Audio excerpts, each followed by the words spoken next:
এইসব হামলার মাধ্যমে নেতানিয়াহুর সরকার আবারও প্রমাণ করেছে যে তারা এই অঞ্চলে শান্তির পথে সবচেয়ে বড় বাধা। আমি ইসরায়েলের পক্ষ থেকে ইরানের উপর চালানো বর্বরোচিত হামলাগুলোর ঘৃণাভরে নিন্দা জানাই।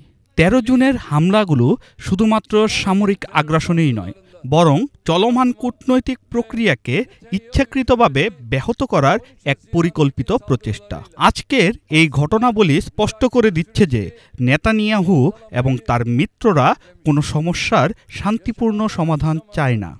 তাদের একমাত্র লক্ষ্য হচ্ছে সংঘাতকে আরও উস্কে দেওয়া, ধ্বংস সাধন এবং বিভাজন তৈরি করা।